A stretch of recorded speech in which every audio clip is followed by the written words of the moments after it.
মানুষকে বলা হয় আশরাফুল মাখলুকাত, অর্থাৎ সৃষ্টির সেরা জীব। মানুষকে আল্লাহ এতটাই মর্যাদা দিয়েছেন যে প্রথম মানব আদম আলাইহিসসালামকে সৃষ্টির পর ফেরেশতাদের নির্দেশ দেওয়া হয় তারা যেন তাকে সিজদা করে।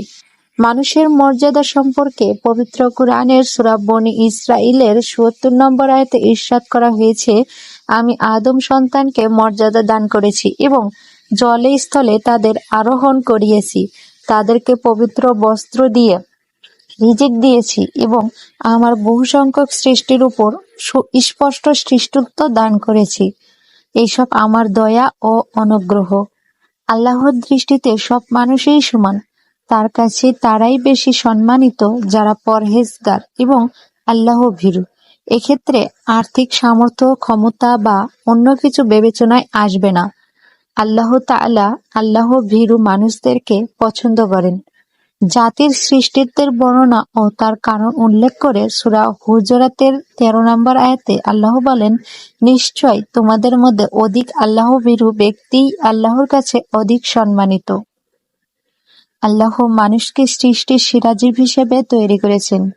তাদের এ শ্রেষ্ঠত্ব যাতে উপলব্ধি করা যায় সেজন্য মানুষকে সৌন্দর্য মণ্ডিত করা হয়েছে।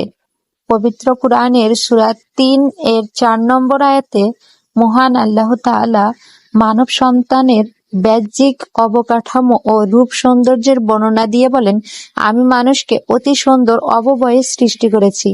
সূরা আলে ইমরানের ৬ নম্বর আয়াতে আল্লাহ তাআলা আরো ইরশাদ করেন, তিনিই তো এই সত্তা যিনি তোমাদেরকে মায়েদের গর্ভে নিজের ইচ্ছামতো আকৃতি গঠন করেন। তিনি ব্যতীত আর কোনো উপাস্য নেই।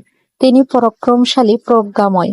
অন্য আয়াতে মানব সৃষ্টির উপাদান বর্ণনা করে আল্লাহ বলেন, আমি মানুষকে গন্ধযুক্ত কর্দমের শুষ্ক ঠনঠনা মৃত্তিকা থেকে সৃষ্টি করেছি।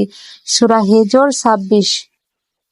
মানুষের শারীরিক অবকাঠামো, গঠন, বৃদ্ধি ও পরবর্তী পর্যায়ের বিশদ বর্ণনা দিয়ে আল্লাহ তাআলা ইরশাদ করেন, হে লোক সকল, মৃত্যুর পর পুনরুত্থান সম্পর্কে যদি তোমরা কোনো সন্দেহ পোষণ করে থাকো তাহলে ভেবে দেখো, আমি তোমাদেরকে মাটি থেকে সৃষ্টি করেছি, পরে শুক্র কীট থেকে, তারপর রক্তপিণ্ড থেকে, পরে মাংসশপি থেকে, যা আকৃতি সম্পূর্ণ হয় আবার আকৃতিবিহীনও, যেন তোমাদের কাছে প্রকৃত সত্য সুস্পষ্টভাবে বর্ণনা করি।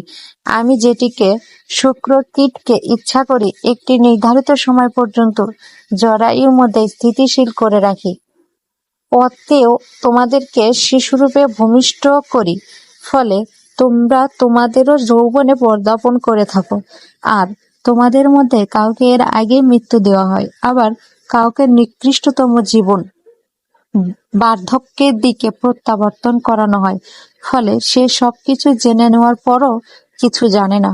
আপনি শুষ্ক জমিন দেখতে পাচ্ছেন, পরে যখনই আমি তার উপর পানি বর্ষণ করি সহসাই তা সতেজ হয়ে ওঠে, ফুলে ওঠে এবং তা সব প্রকার সুদৃশ্য উদ্ভিদ উৎপাদন করতে শুরু করেও দেয়। সূরা হজ ৫। আল্লাহ পবিত্র কুরআনের সুস্পষ্ট ভাষায় বলেছেন, ইবাদত করার জন্যই তিনি মানুষ সৃষ্টি করেছেন। আল্লাহ আহজাবের ৪১ ও ৪২ নম্বর আয়াতে ইরশাদ করা হয়েছে, হে মুমিনগণ, তোমরা আল্লাহকে অধিক স্মরণ করো এবং সকাল সন্ধ্যায় তার পবিত্রতা ও মহিমা ঘোষণা করো।